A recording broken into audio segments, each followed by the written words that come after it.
우리 주님의 은혜와 평강이 우리 가운데 함께 하기를 바랍니다. 모든 가정의 달입니다. 지난 주일에는 김민기 목사님께서 신명기 1장 29절부터 33절 말씀으로 안고 가시는 하나님이라는 제화의 말씀을 전하여 주었습니다. 이 세상에서 가장 아름다운 말은 단어는 은바라는 단어로 시작하여 하나님께서 출애굽하여 가나안에 이르기까지 은바처럼 우리를 앞서서 행하시고 은바처럼 우리를 안고 가시고 은바처럼 우리를 인도하시고 지시하신 하나님을 기억하고 광야 같은 이 세상 길을 하나님만 의지하고 그 하나님의 은혜로 사는 자가 가장 지혜롭고 행복한 삶이다 라는 말씀을 전하여 주었습니다. 우리 그 말씀을 기억하고 한 주간 동안 그렇게 사셨습니까? 그렇겠습니다. 그렇게 산 줄 알고 제가 말씀을 전하겠습니다. 그렇게 살지 않았다면 말씀을 안 전하려고 그랬는데 요즘 우리는 도시 건물마다 그리고 도시를 조금 벗어나서 빈들이 양집하는 곳에 건물이 세워졌다 그러면 이런 간판을 큰 간판을 보게 됩니다. 어떤 간판입니까? 요양원과 요양병원을 참 많이 우리는 보게 됩니다. 저는 그것을 볼 때마다 이것은 우리 사회가 가족보다는 이 물질적인 풍요를 더 중요한 가치와 의미를 두는 사회에 살고 있음을 우리에게 보여주는 것이다. 물론 우리가 재물이 있다. 이 재물은 우리의 선택의 폭을 참 넓게 합니다. 그리고 이 재물은 우리의 공간을 참 넓게 합니다.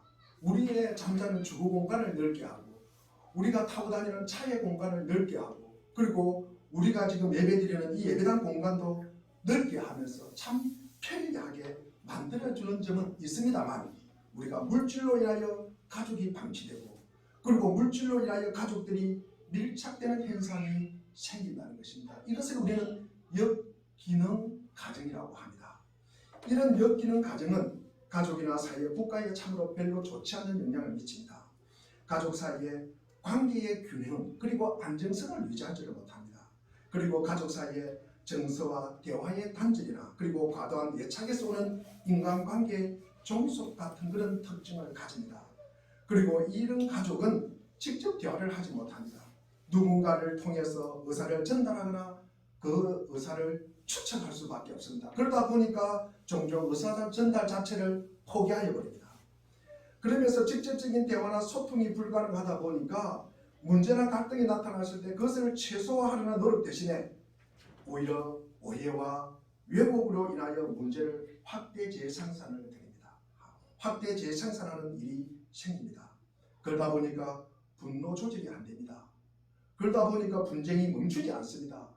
관계가 경직됩니다. 목소리는 높아집니다. 결국에는 관계가 파국내지 단절로 치닫게 됩니다. 이외에도 역기능적인 이 가족의 특징은 두려움과 무서움으로 인해서 이 강요된 침묵, 말을 잘 안 합니다. 어느 자식에게 나타나는 특별한 편애와 그리고 차별이 있습니다. 어느 누군가에게는 위험과 약탈을 당하고 어느 누군가에게는 무감각과 방치된 상태로 버려지는 가족이 있습니다. 남편에게 고통을 받는 아내는 자녀를 참 힘들게 합니다. 취약한 자녀를 희생양으로 삼아서 고자질과 처벌의 악순환을 갖다가 일으킵니다. 무기력한 부모 아래서 자란 아이들은 또 부모를 조종합니다. 가족 안에 자기 편이 없는 아이들은 가출이나 자살을 시도하기도 합니다. 이런 사회 문제의 근저는 역기능적 가족의 문제로 나타납니다. 이만큼 가족이나 이 가정은 우리 인간 사회에서 너무나 중요하다는 말씀을 드립니다. 오늘 본문은 이 아버지 야곱이 죽은 후에 일어난 이 가족 간의 문제 해결 방법입니다. 아버지 야곱이 죽고 장례를 치른 후에 요셉의 형들은 크게 걱정하고 불안해하고 그리고 수군거립니다. 요셉의 형들은 이 요셉이 우리에게 분명히 원한을 가지고 있을 것이다. 우리가 저지른 모든 악을 대갚으려고 하면 우리는 어떻게 할까? 어쩌면 아버지 얼굴을 봐서 일시적으로 아마 그 안 갚은 복수를 미뤘을지도 몰라. 그런 게 이제 아버지가 돌아가신 마당이니 요셉이 우리에게 적대감을 호출할지도 몰라. 그렇게 되면 우리는 어떡하지? 그때 우리가 울며 불며 매달리는 요셉에게 좀 매정하게 대했지. 요셉은 틀림없이 그 상황을 기억하고 안타까워할 거야. 누군가가 말합니다. 그때 네가 주도했잖아. 네가 앞장섰지. 네가 큰 소리 치지. 네가 죽이라고 했지. 그러면서 자기들끼리 또 삿대질을 하면서 옥신각신합니다. 어떤 행은 또 말합니다. 그때 우리가 좀 왜 그랬을까? 어째서 그토록 요셉을 우리가 신령하고 시샘하고 미워했을까? 엄마는 아니지만 한 아버지의 자녀인데 행들은 깊이 회환해졌습니다. 자신들이 돌이켜보아도 도단 들판에서 저지른 악행은 너무나 살벌하고 무자비했습니다. 울며 불며 살려달라고 매달리는 그리고 몸부림치는 이 요셉을 밧줄로 꽁꽁 묶어서 옷을 벗겨서 구덩이에 집어던졌다가 결국에는 미디안 상인들에게 은이실에 팔아넘깁니다. 해도 너무한 짓입니다. 이제 아버지가 돌아가셨으니 우리의 방패막이 사라졌네. 만일 요셉이 마음이 바뀌는 날에는 우리는 죽은 파리 목숨과 마찬가지야. 형들은 고민하고 궁리한 끝에 요셉에게 전가를 보냅니다. 아우님, 아버지께서 돌아가시기 전에 이렇게 분부하시기를 내 형들이 내게 아주 못된 짓을 했으나 너그러운 마음으로 용서하라고 하셨네. 그러니 아버지의 하나님을 섬기는 우리가 진심으로 부탁하는데 아우님, 아버지께서 섬기던 그 하나님의 종들인 우리가 지은 죄와 허물을 용서해 주시게나. 우리가 크게 잘못했네. 요셉은 이 말을 전해 들었을 때 어떻게 하였습니까? 자신은 이미 형들의 잘못을 다 용서하고 잊었는데 말입니다. 그로부터 얼마 뒤 형들이 와서 동생 요셉에게 엎드려 절을 하며 또 말합니다. 그만큼 심란합니다. 이 요셉의 보복이 두려웠기 때문입니다.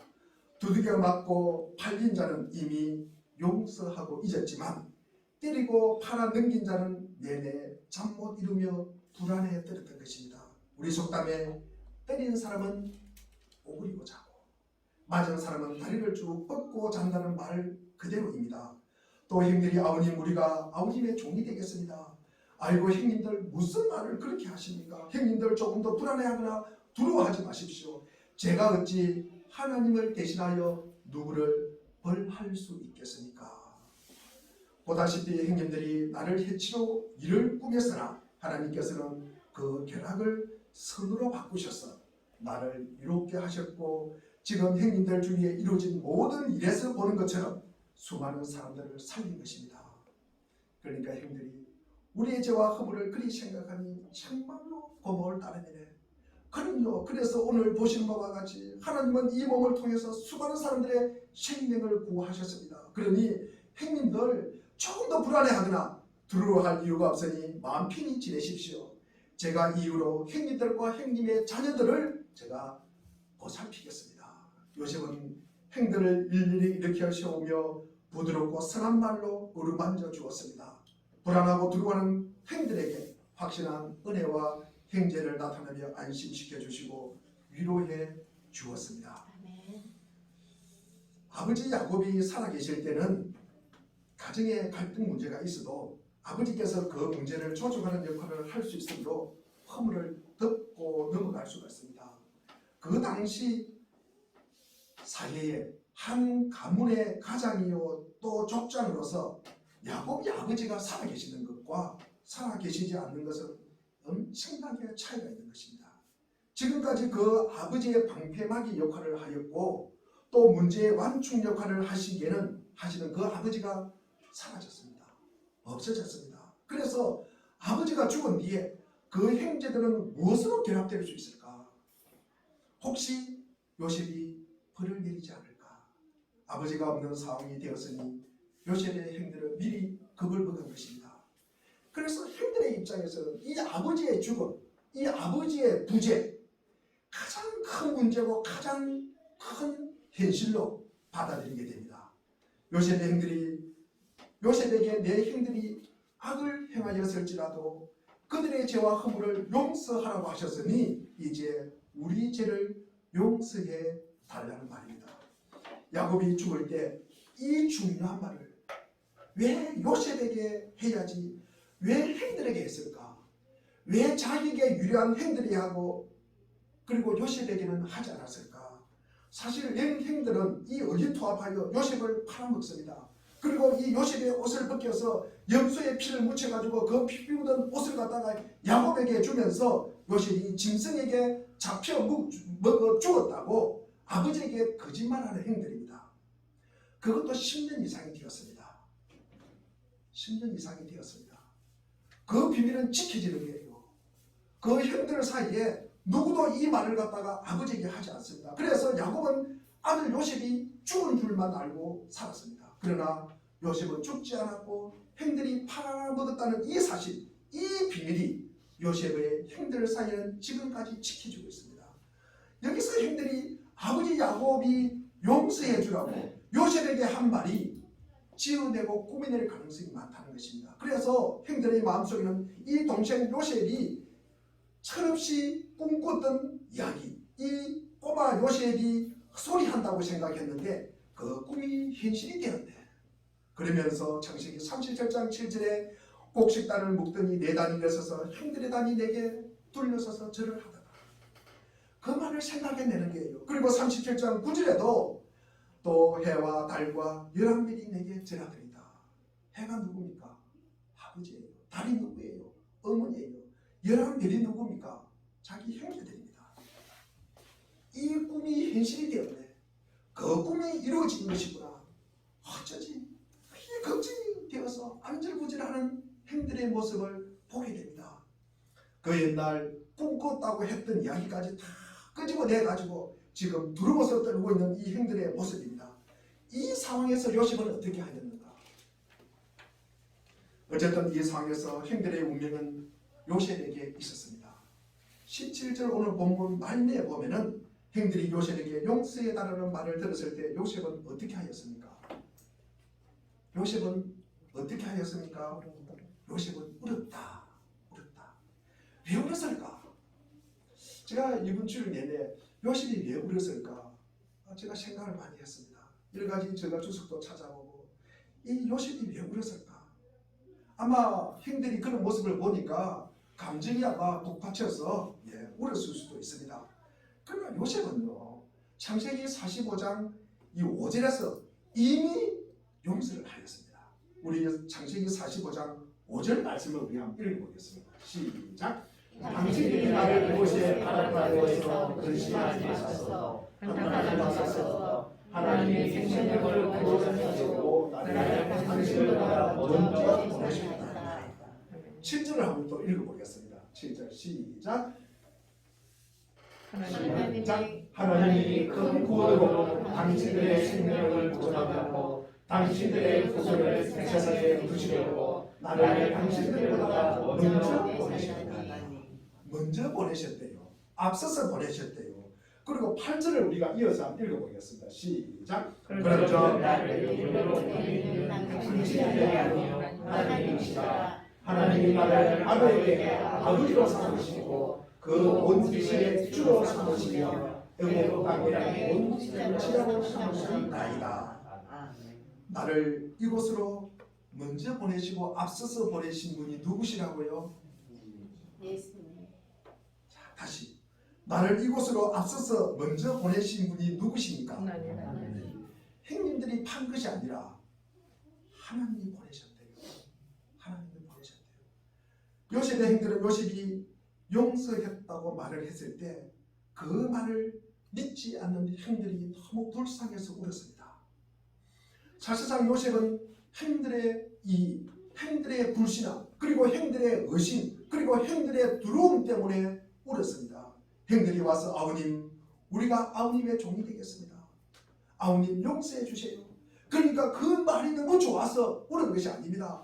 형들이 동생 앞에서 쩔쩔매는 걸 보니까 그것이 너무 좋아서, 너무 좋다 보니까 울어서 그런 건 아닙니다. 믿음이 없는 형들을 보고 울었던 것입니다. 이런 말을 위로하고 용서하고 끝날 줄 알았는데 형들이 또 용서해 달라고 합니다. 이 모습을 보면서 믿음 없는 형들을 보고 울었던 것입니다. 또 요셉은 분명하게 하나님 앞에서 자신을 낮춥니다. 형들이 말만 용서해달라고 할 뿐만 아니라 18절에 보니까 직접 형들이 요셉 앞에 엎드립니다. 행동으로도 형들이 요셉에게 용서를 구합니다. 이때 요셉이 우리 19절 말씀을 한번 읽어보겠습니다. 19절입니다. 시작. 요셉이 그들에게 이르되 두려워하지 마소서. 내가 하나님을 대신하리이까. 내가 하나님을 대신하니까. 하나님이 할 수 있는 것이 무엇입니까? 하나님은 우주의 창조주입니다. 온 우주의 중심이고 기준입니다. 그리고 하나님은 전지전능하신 분입니다. 하나님이 하시는 일 무슨 제한이 따른 것이 없습니다. 하나님은 모든 것을 판단하고 모든 것을 할 수가 있습니다. 누가 토할 사람이 없습니다. 그러나 요셉은 그 하나님의 자리에 앉지 않습니다.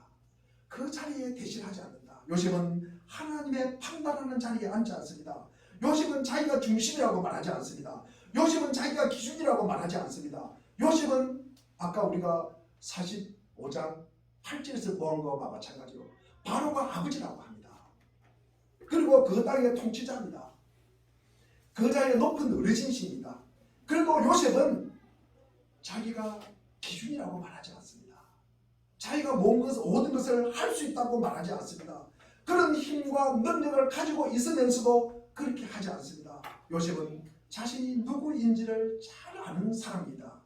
자신이 왜 애굽 땅에서 팔려갔는지, 자신이 어떻게 감옥에 가게 됐는지, 그곳에서 어떻게 술 맡은 바른자를 만나고 술 맡은 바른자의 꿈을 해석해주고, 그리고 바로와 연결되고 바로의 꿈을 해석해주고, 그리고 그가 지금 애굽의 총리가 되었는지를 어느 분이 나를 보내시고, 어느 분이 나를 만드시고, 어느 분이 나에게 누구를 만나게 하시고, 그리고 어느 분이 이 자리에 앉혀주시는지를 아셨던 것입니다. 그분이 누구십니까? 하나님이십니다. 여호와 하나님이십니다. 그래서 이 모든 것이 자신의 힘과 능력이 아니라, 그래서 요셉은 그 힘과 능력을 함부로 사용하지 않습니다. 누구의 힘과 능력이기 때문에, 하나님의 힘과 능력이기 때문에, 아멘. 본인 것이 아니라는 사실을 아시기 때문에 아멘. 그 힘과 능력을 사용하지 않습니다. 아멘. 우리는 여기에서 사도행전 2장에 나오는 이 베드로의 오순절 설교를 우리는 인용을 하겠습니다. 우리 22절을 한번 보겠습니다. 사도행전 시작. 이스라엘 사람아 이 말을 들으라. 너희도 아는 바와 같이 하나님께서 나사렛 예수로 큰 권능과 기사와 표적을 너희 가운데서 베푸사 너희 앞에서 그를 증언하시니라.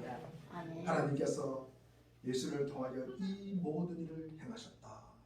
이것이 베드로의 고백입니다. 요셉의 고백과 요셉의 삶도 마찬가지입니다. 요셉은 하나님이 자기의 삶을 인도해 주셨음을 고백하고 그렇게 살았습니다. 하나님께서 요셉을 통하여 이 모든 일을 하신 것입니다. 여기서 우리는 요셉 안에서 예수 그리스도의 십자가의 삶을 볼 수가 있습니다. 이런 요셉을 통하여 이 가정이 살아나는 것입니다. 요셉의 낮아짐과 이 요셉의 선하심을 통하여 그 가문이, 그 형제들이 회복되는 것입니다. 즉 아버지 이 야곱의 죽음으로 인하여 위기에 처한 이 가문이 다시 유지가 되는 것입니다. 다시 결속이 되는 것입니다. 우리는 이 요셉의 순종과 이 겸손함을 통하여 그 가문이 살아남을 보게 됩니다. 요셉의 순종과 겸손함 때문에 그 속에서 우리는 예수 그리스도를 보게 되는 것입니다. 요셉은 형들을 벌할 수 있습니다. 요셉은 형들을 보복할 수 있습니다. 분명히 형들이 잘못했어요. 안 갚으면 할 수 있습니다. 이 요셉의 힘이라면은 형들을 얼마든지 파리 목숨처럼 죽일 수도 있습니다. 그러나 그 형들을 벌하고 죽일 힘이 있고 그리고 죽일 능력이 있지만도 그러나 요셉은 그 힘과 능력을 사용합니까 안 합니까? 사용하지 않습니다. 예수님께서 힘이 없어서, 예수님께서 능력이 없어서 십자가에 돌아가셨습니까? 예수님은 십자가에 달리시는 것이 하나님께 순종하는 길이요, 우리의 죄를 대속하는 길이고, 그리고 자신에게 주어진 사명의 길이기 때문에 십자가에 달리신 것입니다. 오늘 본문 요셉의 이 절제하는 삶 속에서 힘과 능력이 충분하여도 본인이 하고 싶은 말 함부로 내뱉지 않습니다. 본인이 하고 싶은 행동 그리고 그 권세 함부로 사용하지 않습니다. 요셉은 자기가 중심이다, 자기가 기준이다, 그런 말 하지 않습니다. 우리는 그런 요셉에게서 예수 그리스도의 모습을 보게 되는 것입니다. 그 요셉의 사랑 안에서 그 형제들이 살아나는 것입니다. 그 절제된 삶 속에서 가족들이 살아나는 것입니다. 만나는 그 이웃들이 회복되는 것입니다. 사실 여기서 우리가 주목할 것은 요셉은 백화점 우월성으로 자신이 하나님의 사람이라는 것을 증가하지 않습니다. 봐라, 내가 총리가 되었으니, 봐라, 내가 이런 지도자의 자리에 앉았으니까 하나님이 나와 함께 하셨다고 절대 말하지 않습니다. 내가 높은 자리에 있으니까, 내가 등 따시고 배부른 것 봐라, 봐라, 이 모습을 보면서 하나님이 나와 함께 하셨다고 말하지 않습니다. 하나님은 그때를 위하여 그 꿈을 꾸게 하셨다고 그렇게 말하지 않습니다. 역사에 대한 신학적 해석으로 나오는 것이 아니라 이 요셉의 입에서 나오는 말입니다. 우리가 하나님께서 하시는 일은 우리가 객관적인 사실이 아니라 요셉 각 개인 그리고 우리 각 사람의 주관적인 입에서 나오는, 그리고 그의 삶을 통해서 하나님의 일은 이루어지는 것입니다. 하나님은 그 악을 선으로 바꾸사 오늘과 같이 많은 백성을 구원하게 하시려 하셨습니다. 요셉은 자기가 힘이 있고 능력이 있다고 한마디 그런 말을 하지 않습니다. 하나님의 아버지의 심부름으로 보내집니다. 그리고 웅덩이에 빠져집니다. 그리고 또 형들에 의해서 그 웅덩이에서 건져집니다. 그리고 미대한 상인들에게 팔려집니다. 애굽에서 노예 생활을 하게 됩니다. 그리고 감옥에 또 갇히게 됩니다. 자기가 하고파서, 자기가 주도적으로, 자기가 능동적으로 한 것은 없습니다. 그러다 보니까 얼마나 하고픈 말이 많겠습니까? 그가 하고픈 말이 얼마나 많겠습니까? 얼마나 억울하다고, 얼마나 그런 말을 할 수가 있지 않습니까? 아마 이런 이야기를 하면서 무용담처럼 이런 말을 갖다가 할 수가 있잖아요. 자기가 지금 총리잖아요. 그러니까 그런 말을 얼마든지 할 수 있습니다. 그런데 본인이 했다는 말 한마디도 안 합니다. 본인이 했다는 말 한마디도 안 합니다. 이게 바로 악을 선으로 만들고 흩어진 가정을 살리는 길입니다. 그래서 그 죽음으로 생명을 구원하는 십자가의 삶을 사는 것입니다. 또 요셉은 구원의 확신이 없는 형들을 보고 울었습니다. 용서해도 용서함을 받지 못해요. 사랑해도 사랑을 받지 못해요. 사랑을 느끼지를 못해요. 그리고 자유를 주어도 자유를 누리지를 못합니다. 의심하고 불안해하고 그리고 두려워하는 행동을 보고 오셨던 것입니다. 예수님께서 누가복음 19장 41절에 보면은 예루살렘 성을 보고 오십니다. 강도의 소굴로 변해버린 이 예루살렘 성을 보고 옵니다. 그 성 안에는 구원이 없어요. 그 성 안에는 평화가 없습니다. 밖에 보기에는 건물이 으리으리합니다. 그러나 그 안에는 구원도 없고 평화가 없는 그 모습을 보고 오셨습니다. 오늘 요셉에게서 행들의 믿음 없음을 안타깝게 여기고 우는 모습에서 우리는 예수님의 울음을 보고 듣게 됩니다. 요셉은 행들이 자신을 죽이려고 우물에 빠뜨리는 것, 자신이 납치되어서 애굽의 노예가 된 것, 그리고 보디발 아내의 모함으로 감옥에 간 것, 애굽에서 총리의 자리에 올라간 것, 모두를 하나님께서 이끄신 것으로 받아들입니다. 이끄시는 대로 따라 살아가는 삶, 그 삶이 의로운 삶이라고 제가 말씀을 드렸습니다. 20절에 우리 한번 읽어보겠습니다. 오늘 본문 20절을 읽어보겠습니다. 시작. 당신들은 나를 위하였으나 하나님의 그것을 써주었다. 오늘과 같이 많은 백성의 생명을 거두게 하셨다. 그렇습니다. 요셉의 고난의 삶 속 하나하나에 하나님의 신비한 개입이 있었다는 것입니다. 하나님의 개입은 말씀으로 다가오는 것입니다. 그 우리가 말씀에 순종할 때 하나님의 개입을 알고 그리고 깨닫게 되고 살아가게 되는 것입니다. 그 하나님 안에서, 그 말씀 안에서 많은 백성의 생명을 구원하셨다는 것입니다. 우리는 누구를 위해서 오십니까? 우리는 배가 고파 우십니까? 홀로 있어서 외로워서 우십니까? 몸이 아파서 우십니까? 우리는 많이 갖지 못해서 상대적 박탈감 때문에 억울해서 우십니까? 사촌이 돈을 사서 우십니까? 우리의 삶이 험악하여서 우십니까? 우리는 내 이웃이, 내 가족이, 친구가 예수 믿지 않고 사는 것을 위하여 우셔야 하는 것입니다. 구원의 소망 없이 세상이 좋아서 살아가는 자들을 위하여 우리는 통곡하여야 합니다. 때가 되면 되겠지. 여러분, 가면 갈수록 믿기 좋은 세상이 올까요? 아닙니다. 우리가 살아봤잖아요. 때는 화살처럼 지나가 버립니다. 시간이 지나면 지날수록 상황이 우리가 믿기 더 좋은 상황이 올까요? 그것은 착각입니다. 우리가 직장을 구하면, 내 몸이 건강해지면, 그리고 재정적으로 넉넉하면, 집을 사면 내가 믿음 생활 잘해야지. 썩지 마십시오. 지금 못하는데 내일 할 수 있다고요. 오늘보다는 내일은 훨씬 더 우리의 삶이 믿기가 어려운 세상이 기다리고 있습니다. 성령께서 성경에 나온 가족 이야기 가운데 야곱의 가족만큼 상세하게 그리고 많은 분량으로 이렇게 남아있는 이야기가 없습니다. 우리가 리브가의 태에서 우리 시작된 이 에서와 야곱의 갈등이 창세기에 어디 나옵니까? 25장에 나옵니다.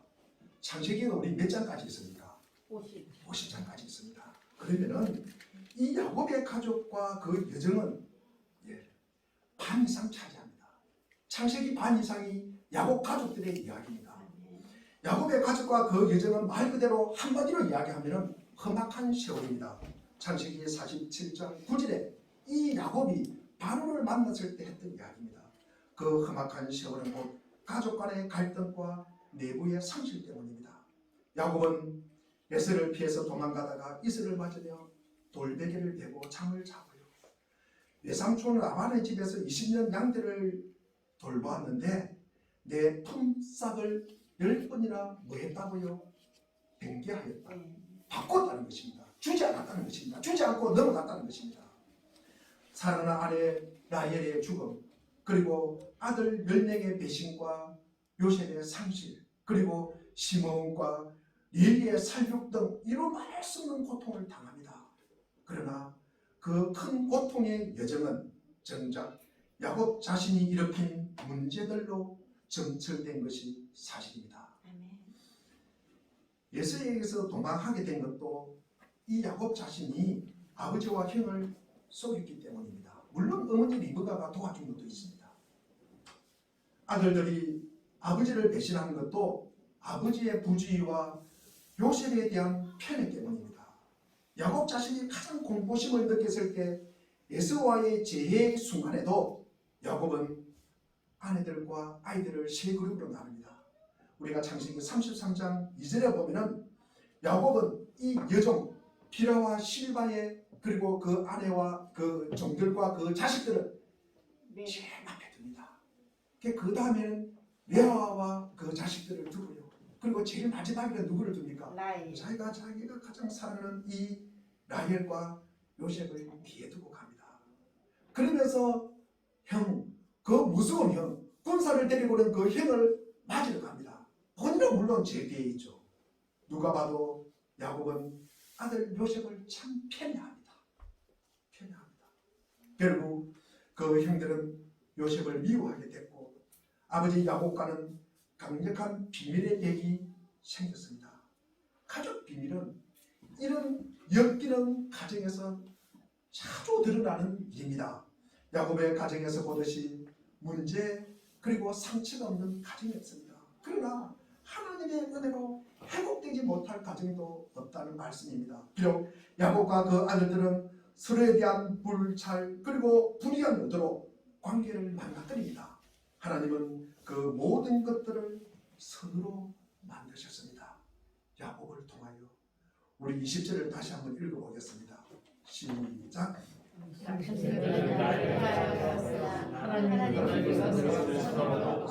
오늘과 같이 많은 백성의 생명을 구원하려 하셨나니 20절에 형들은 요셉을 해하려 하였으나 하나님은 그것을 선으로 바꾸사 오늘과 같이 많은 백성의 생명을 구원하게 하시려 하셨습니다. 무엇보다도 하나님은 가정의 험한 시련을 통해서 가족 한 사람 한 사람을 변화시켜 가셨습니다. 자신의 요령과 지혜만 의지하던 야곱은 이제 도망조차 갈 수 없는 장애를 얻었고 그 덕분에 하나님만 의지하는 사람이 되었습니다. 무엇보다 요셉은 그 시련과 환난을 통해 보이지 않는 하나님의 주권과 능력을 인정하게 되고 형제들을 품는 사랑으로 성숙하게 됩니다. 하나님께서 일으키시는 가장 큰 기적은 이처럼 죄인이 변하여 하나님만 의지하는 사람이 되는 것입니다. 하나님께서 당신의 목적에 합당한 삶으로 다듬으시는 과정은 가족에게는 큰 고통이고 꺾임일 수 있습니다. 하지만 그것이 하나님이 바라시는 궁극적인 구원의 목표를 이루어가는 과정이라면 가정의 시련과 고난은 그 구원의 통로가 되는 것입니다. 모든 가족에게는 하나님의 목적이 있으며 그 목적이 이루어지기까지 하나님은 그 가정을 사용하셔서 우리를 하나님께로 더 가까이 이끄십니다. 엘리 제사장은 아버지로서의 권력을 가지고 있고 그리고 제사장으로서의 권위를 스스로 가지고 있었지만 방치합니다. 그래서 이를 사무엘상 2장 17절에 보면은 그들이 여호와의 제사를 멸시했다고 합니다. 결국 성소에서 범죄한 아들을 제대로 벌주거나 제재하지 않았기 때문에 가정의 파멸과 이스라엘의 비참한 패배를 가져왔습니다. 사무엘하 13장에 보면 다윗의 큰아들인 암논이 이복 누이 동생이여 압살롬의 친유동생 다말을 성폭행했을 때 그때 아버지 다윗 왕은 범법자 아들 암논에게 벌을 주지도 않았고 희생자인 딸 다말을 위해 위로하지도 않았습니다. 아버지의 힘으로 가족 간의 정의를 세우지 못한 채 그냥 미온적으로 방치한 결과 그 사건은 압살롬이 이복형 암논을 살해하게 되고 압살롬이 아버지 다윗 왕에게 대한 반역의 단초를 제공하게 됩니다. 권위는 하나님께서 주시는 것입니다. 부모에게는 그것을 주신 하나님 앞에 책임이 따릅니다.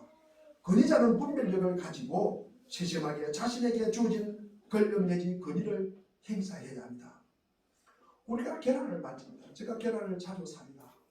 근데 들고 오다가 하나 깨고 그리고 또 풀다가 하나 깨고 씹다가 하나 깨고 냉장고에 였다가 또 하나 깹니다. 계란의 습성을 보면은 참 이게 조심스럽게 다뤄야 된다. 손에 쥔 이 계란의 성질은 참 겸손하게 인정하고 힘이 있다 해서 꽉 쥐면 이게 깨집니다. 함부로 다리면 깨집니다. 그런데 혹은 또 부주의해서 잘못 던져주고 방치하면 또 이 계란이 깨어지는 것입니다. 창조와 창조주와 영적 도덕적 긴장을 유지하는 가운데 이 영적인 힘의 균형을 가정 안에서 우리가 지속적으로 유지해야 합니다. 우리가 바라는 건강한 가정은 무엇일까? 그런 영적인 힘의 균형이 있어야 합니다. 그런데 그 영적인 힘의 균형이 어디서 나오십니까? 어디서 나옵니까? 우리의 삶에는 우연이 없음을 깨닫고 나뿐만 아니라 우리 모두의 삶에 하나님의 개입이 있음을 우리는 인식하고 알고 깨닫고 그렇게 살아가야 되는 것입니다.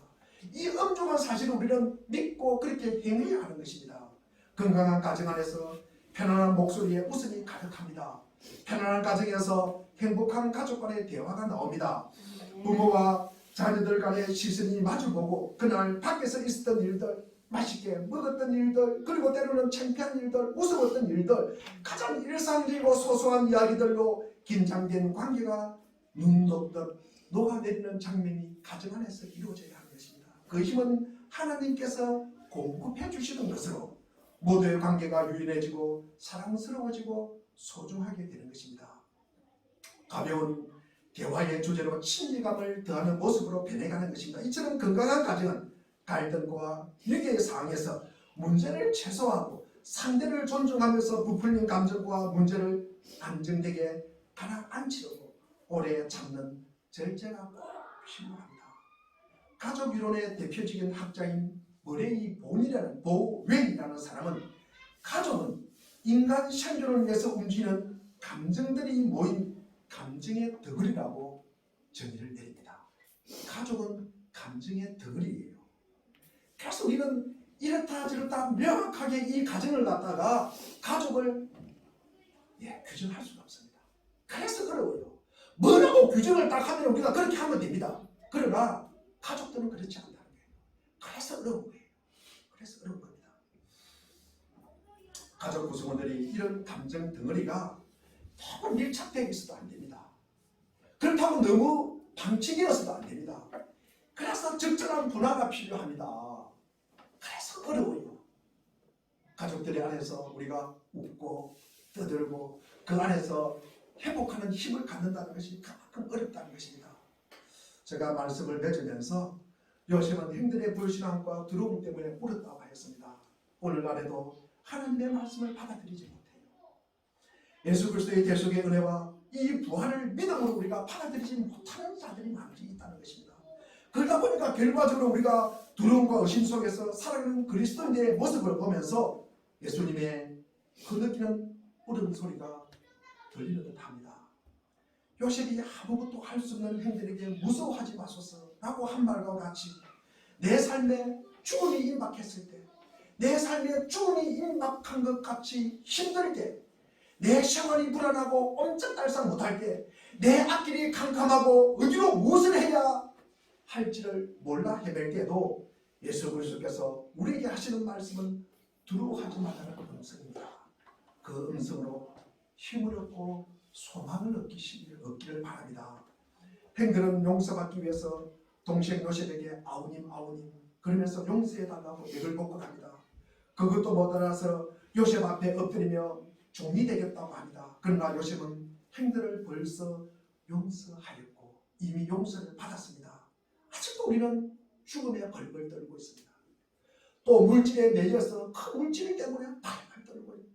그 쾌락에 매여가서 쾌락 때문에 또 그리고 어그러진 그 관계 때문에 또 벌벌 떨고 근거 없는 허상과 우상 때문에 집에 침략하여 움츠리고 살아가는 경우가 많이 있습니다. 우리는 예수 그리스도의 십자가의 보혈의 능력으로 제사함을 받은 자들입니다.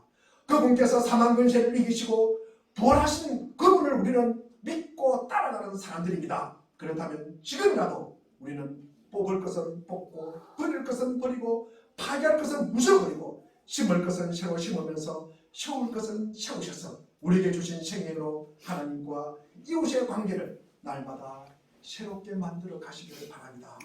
우리는 예수 그리스도의 십자가의 보혈로 재용상을 받고 우리는 하나님의 자녀가 되는 권세를 얻었습니다. 그리고 영원한 천국을 가슴에 품고 살아가는 자들입니다. 그런 믿음의 자로 생명과 자유를 누리시기를 바랍니다. 그것이 저희의 교회의 표현입니다.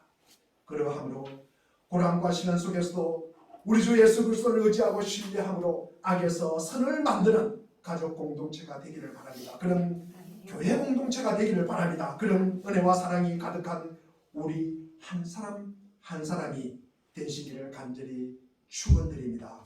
기도하겠습니다.